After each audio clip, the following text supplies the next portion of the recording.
I will say that we need to go ahead and move on to our next speaker. He's going to join us by Skype because he is very busy guy. He's pioneered this idea of biophilic cities, and Andres Stawani mentioned him earlier today. So let me read you his bio, and then we're going to connect via Skype. So Tim Beatley is the Teresa Hines Professor of Sustainable Communities in the Department of Urban and Environmental Planning at the School of Architecture at the University of Virginia, where he's taught for the last 29 years. Dr. Beatley is the author or co-author of more than 15 books on this subject, including Green Urbanism, Native to Nowhere, and Biophilic Cities. And Biophilic Cities, I'll just mention, it's a very thin volume, but it's packed with a lot of good stuff, and it gives an overview of this vision for a biophilic city. Dr. Beatley directs the Biophilic Cities project at UVA, and also the co-founder of UVA's Center for Design and Health within the School of Architecture. And there he is. Thank you for joining us. Hey. Turn you around to see everybody. Everybody good? That'd be nice.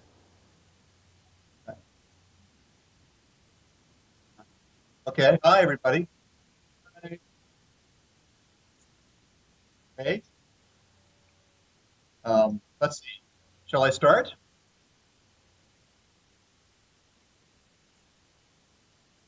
Okay. And so I'm going to just pull up my slides and hope this works, right? So how do I do that, though? I'm sharing. Do you all see anything? See me? Oh my goodness! Can't see my slides. How do I share, though? Let's see. Okay. It's usually so obvious that there's a share button or something, and now I'm realizing. Is that bottom of the screen now? That's yours. I'm hoping. I don't see that.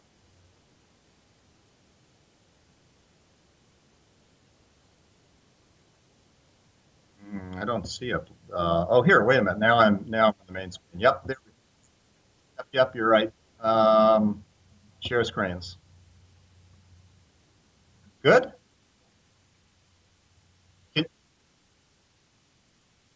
It's coming. That's affirmation that I've done the right thing. Okay. Well, thank you all. Can you hear me all right? I'm going to try to talk up a bit. So yeah, sorry I can't be there in person, and I'm hopeful someone will keep track of time and maybe give me a 5-minute warning before 3. If that's okay. Unfortunately, I have to rush off to a bus and a field trip with a bunch of students here. But it's great to have a chance to talk to you and hear a little bit about your conference. It sounds fantastic. I just want to share a little bit about this idea of biophilic cities and biophilic urbanism and tell you a little bit about our new global network of biophilic cities. So you all know, we of course, I'm an urban planner, city planner by training and background, and these are daunting times to be sure, but also quite exciting in terms of sort of thinking about the next generation of cities. How can we imagine sustainable, compact cities, but cities that are also close to nature, that also foster connections with the natural world. So we know that that for sustainability, we need dense, compact cities. But is it possible to have that nature as well, the nature that we know we need? So at the core of our idea, of our project, is this notion of biophilia. Here's one of Ed Wilson's, E.O. Wilson's definitions. I have to give a lot of credit to Ed Wilson at Harvard. Wasn't the first person to use the term biophilia, but he is the one who really has coined it in the way we use it today. So biophilia, the innately emotional affiliation of human beings to other living organisms. Innate means hereditary and hence part of ultimate human nature. So it is something that is not optional. It's absolutely essential to leading a healthy, happy, meaningful life, we would argue. And it's not something that you can just get on vacation during a week or two or a month during the summer. it has to be all around us. It has to be integrated into our daily lives.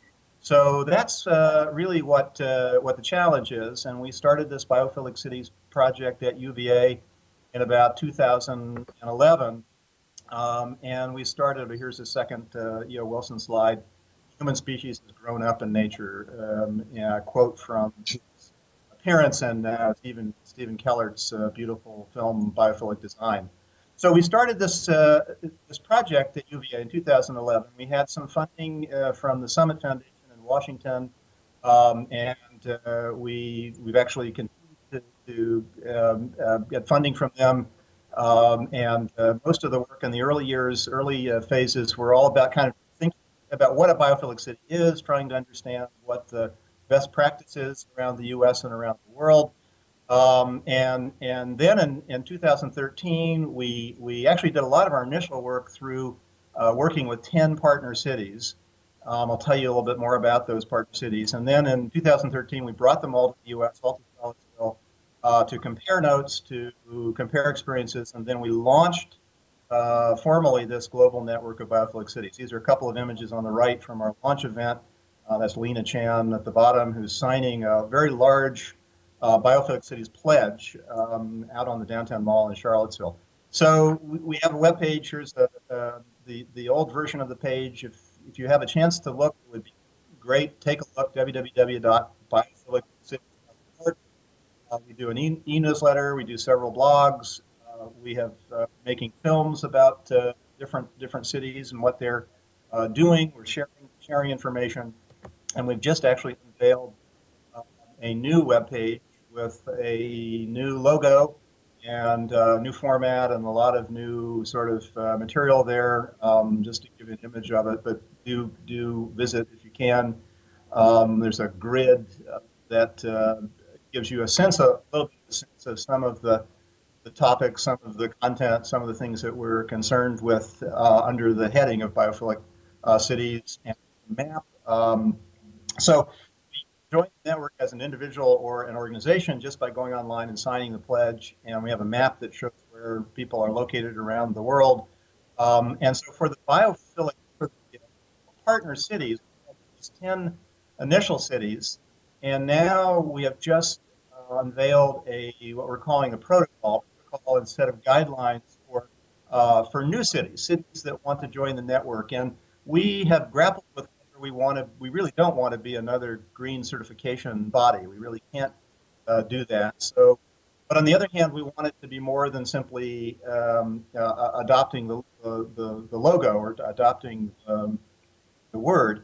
So we tried to balance that. We have certain expectations. You have to have an officially adopted resolution or proclamation saying you're going to join the network by the city council or governing body.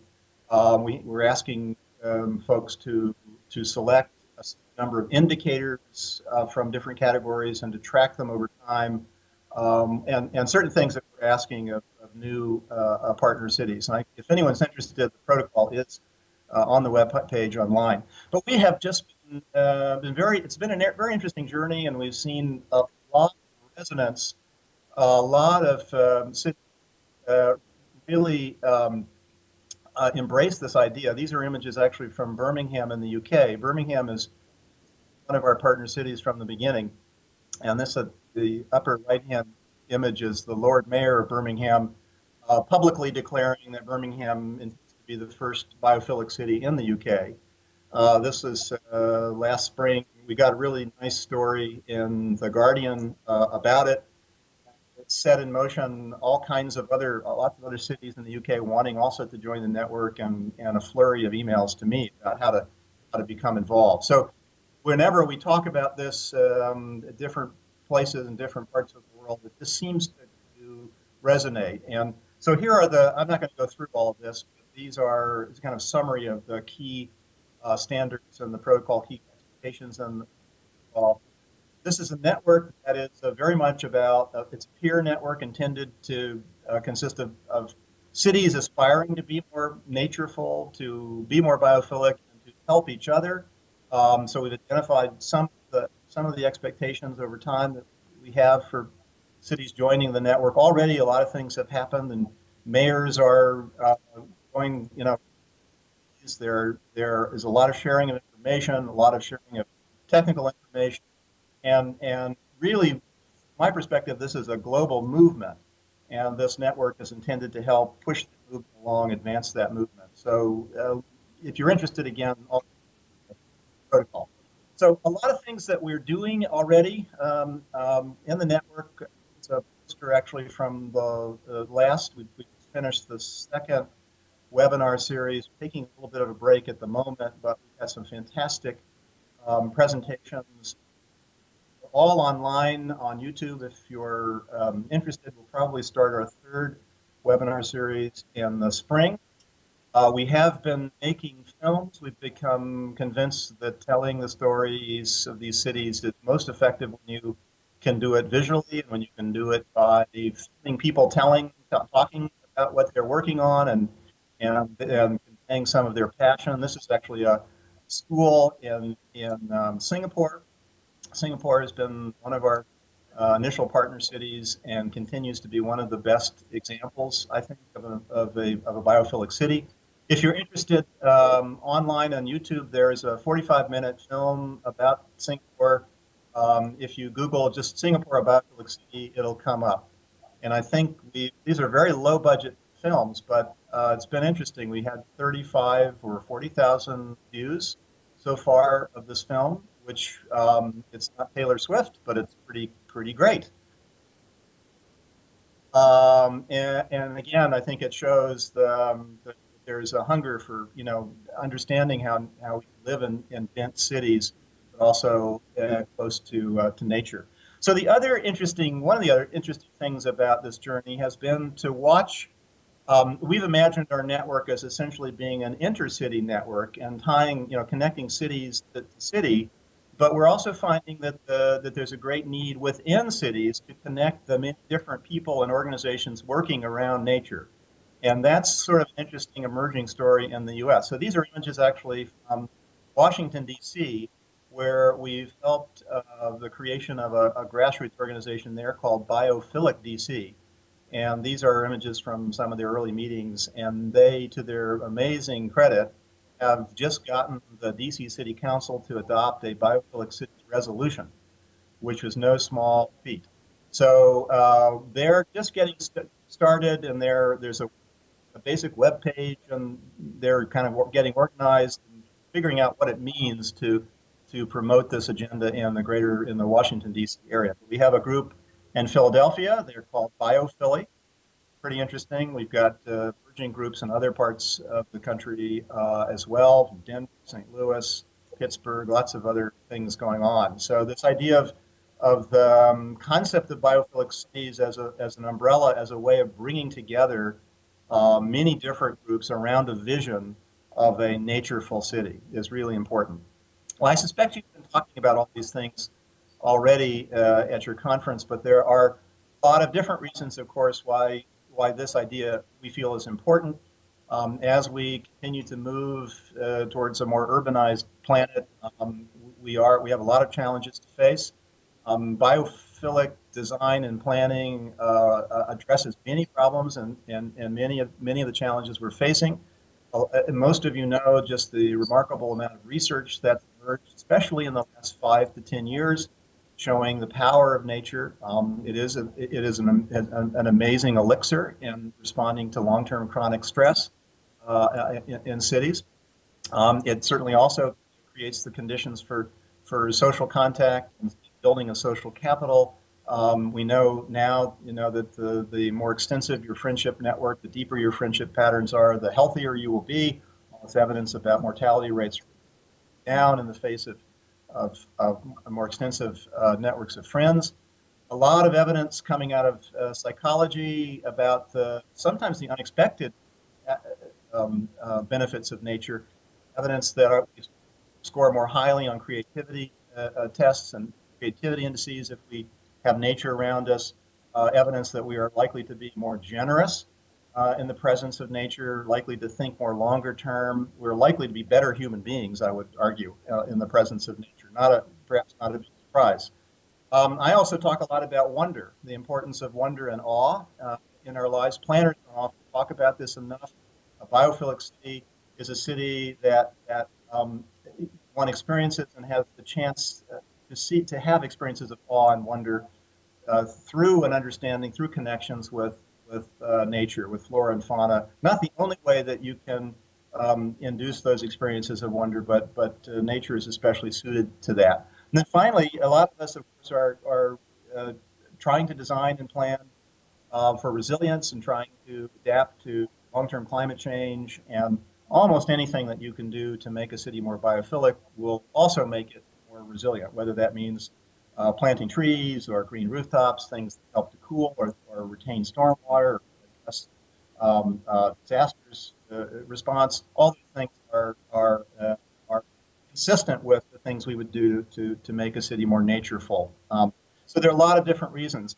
You are most likely familiar with a lot of this evidence. It is remarkable. This is a slide about the Japanese forest bathing concept. I love the words forest bathing.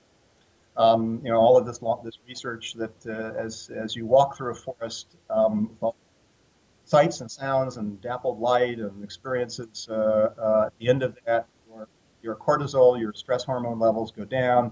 That walk will boost your immune system, as the Japanese are finding. They're so convinced, established a whole network of forest therapy stations in cities around that country.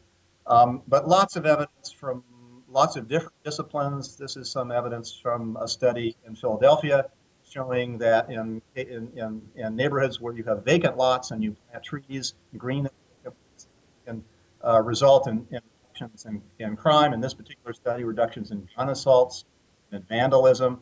Maybe not a big surprise that residents also report less stress or exercise. A lot of evidence that the greener the neighborhood, the more likely we are to be walking, the more likely we are to be healthier in that way. And then we're always trying to collect the stories of how you do these things. So here's an image from the Philly Orchard Project, a very interesting nonprofit helping to establish neighborhood-based orchards. The only condition being they have to be in neighborhoods that have some amount of food insecurity, and the neighbors have to take on the task of managing and caring for those orchards. So lots of creative ways that we can green cities. I am a big believer in the social dimension here, and these are actually images from a documentary film we made a few years ago called The Nature of Cities. We followed these two friends. They're two amateur wildlife trackers, and they've learned to distinguish between a domestic cat's paw print and the print of a bobcat. We followed them one day as they were tracking the resident female bobcat canyon, Rose Canyon, in San Diego, and they'll tell you that the canyon has brought the neighborhoods together. Very diverse neighbors all over that surround the canyon, and it's that social glue. It certainly is the social glue that's helped to solidify their own friendship. So nature has this ability to bring us together. So a lot of our work the first few years has been about thinking about what a biophilic city is. What is a biophilic city? And it's not one single thing, but there are a lot of different ways that we can express this. And we can start to express it through a narrative, through words like these. Biophilic cities that place nature at the heart of their design, and cities that care about, actively protect, restore, celebrate biodiversity and wildness in and around them. Cities that recognize the profound power nature has to make us healthier, happier, and to help us lead more meaningful lives. Cities that seek through many means to foster deep connections to the natural world. That importance of connections, connectedness and connections is a key part of it. There are other ways of thinking about this. Increasingly, we imagine a biophilic city is a nature immersive city. So we're beginning to see the change in framing and change of language and change of perspective. So in Singapore, they have changed their motto from Singapore, a garden city, to Singapore, a city in a garden.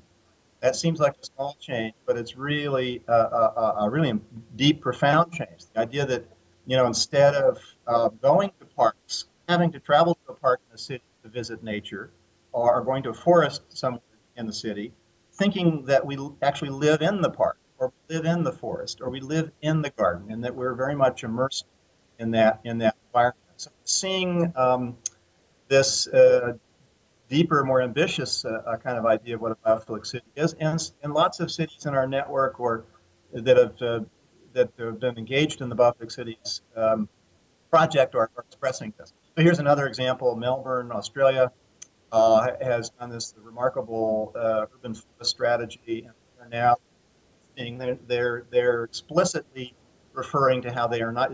It's not just about trees in the city; it's about a city in a forest.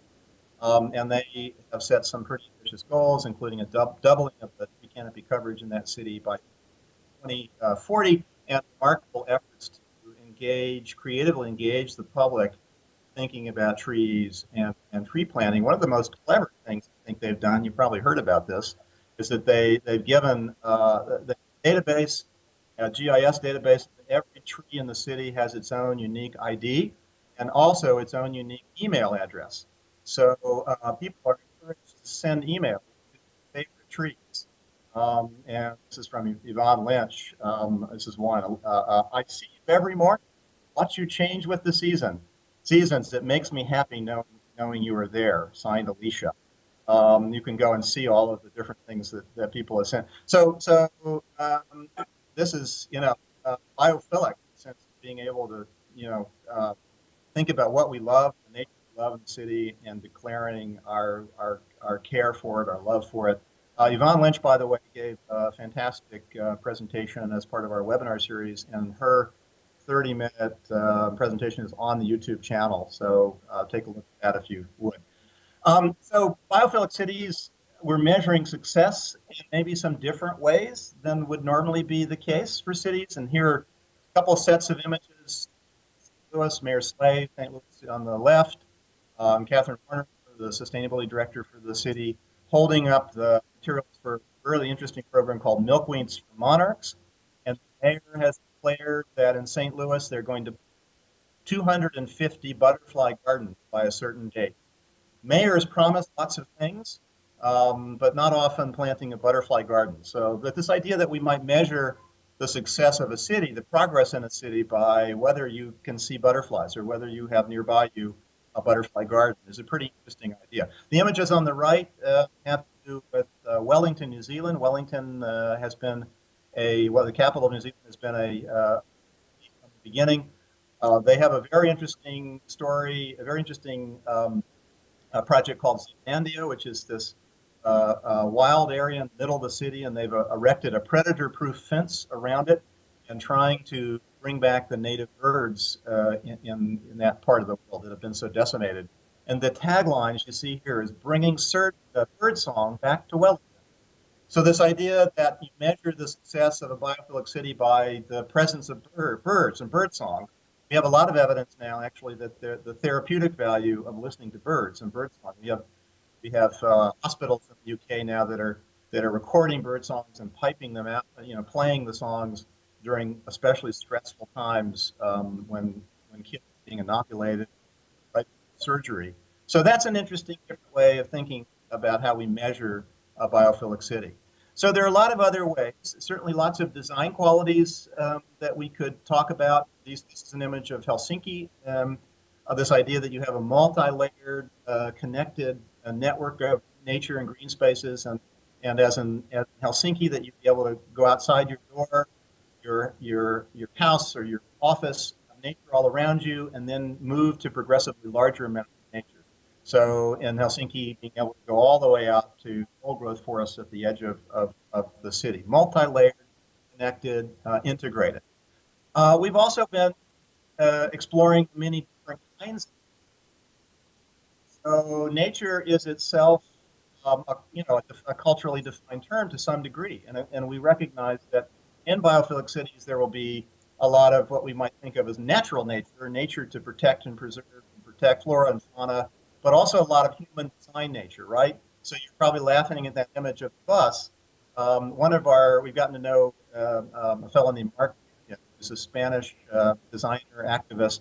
He's also done a really good webinar for us. And he's designed a system for installing green green rooftops on the roofs of buses. So there's several cities in Spain where these green buses are driving around.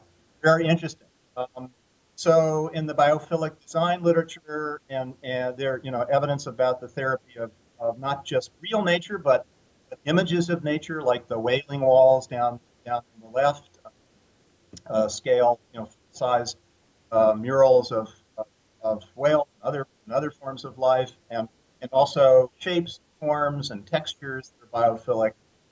Those are all things that we're interested in the Biophilic Cities network. But of course, a lot of what we're interested in has to do with designing nature into built structures, and so we're especially um, impressed with a lot of the work going on in many cities around the world. This is an image actually from New York, Cookbox project Lafayette in the Soho neighborhood in Manhattan, a former gas station that's now going to look like this. And one of the defining features is these remarkably large green terraces that wrap around the building, and will actually incorporate vegetation with the help of Eric Sanderson and others, native to, indigenous to Manhattan Island. And it will provide more nature, more green space than was lost by the footprint of the site. So we're talking about the so-called green area ratio now. We talk, let's transition from floor area ratios to green area ratios, and that would be a good thing. These are renderings, of course, of this project. What else? We to imagine cities as natureful. They are often, right? It's often about connecting to the nature that's already there. Amy Savage, who's an entomologist, an expert on ants, has done all this remarkable work in the median strips of New York City. Here she is collecting ants. This fantastic project called the School of Ants, among other things, have developed a guide for identifying ants. We need to begin to connect urbanites with the nature that exists in those places, and that's a lot of what we're trying to do. Understanding cities as habitats and shared habitats. So one of our last e-newsletters was about larger animals in cities, and in particular mountain lions and coyotes, and the idea of sharing those spaces of existence. We did an interview with Dara McDonald, who you see here, who founded something called the Bay Area Puma Project. And they're, of course, just learning about understanding the biology of mountain lions. But in the San Francisco area, the idea that we might, imagine a metropolis city in which we're sharing spaces with larger mammals like this, that's a kind of wildness that we want to celebrate in biophilic model. And we can do it, of course, in lots of different ways. These are images from Brisbane in Australia, where they have been developing a green network that involves connected spaces, and especially thinking about wildlife passages, wildlife connections. And I don't have time to talk about any of these images, but some very interesting stories. And we're impressed with some of the newer cities, and this is Edmonton, actually, Canada. We're profiling them in a new book, a new handbook on biophilic cities. They have embraced this idea of ecological networks as a defining planning feature, and they've adopted engineering design guidelines, essentially requiring wildlife passages for any kind of major project in the future. They've already built 27 of them. Really a kind of remarkable story. So those are some of the ways that a city could be thought of as biophilic. I'm going to have to stop probably in just a few minutes. I know I'm not going to get through all my slides, but this is important to say, that it's the presence or absence of nature. It's how natureful that city is, but it is also the ways in which we engage that city. So engage that nature. Is it, how much do we know about it? How much do we care about it? How much time do we spend outside? Are we members of bird clubs, or are we involved in restoration work in the city? So it's those ways of being part of the nature and engaging that nature that's as important as the presence or absence of the nature, I would say. And citizen science and all of the ways that we can use the technology we have actually to learn about the nature around us. These are images from Bangalore, India, where they've started something called the Urban Slender Loris Project. Slender lorises they discovered still existing in the center of the city and the treetops of, of spaces in the city, and citizens are going out and identifying them and recording them and being part of a citizen science project. Um, so ways that awe can be into cities, and everywhere we go, any city will have opportunities to do this. Okay, here's the frustrating part where I'm going to sort of transition to some more like a quick slideshow, because the rest of the slides will hear some metrics, which I don't have time to talk about. Some of the different ways that we're measuring biophilic urbanism and biophilic cities and some categories. Um, and and so we are kind of grappling with this question of how much nature do we really need? And is there something like a minimum daily requirement of nature? So we have been promoting this idea of pyramid that's something like the food pyramid. So that the things at the top of the pyramid, like the food pyramid, foods that you want to eat in small quantities, that you want to base your healthy food diet on those things at the base of the fruits and vegetables and things like that. Well, the same might be said for the urban nature diet. And Singapore liked this idea so much they decided to develop their own version of the nature pyramid. But what's at the base of that pyramid?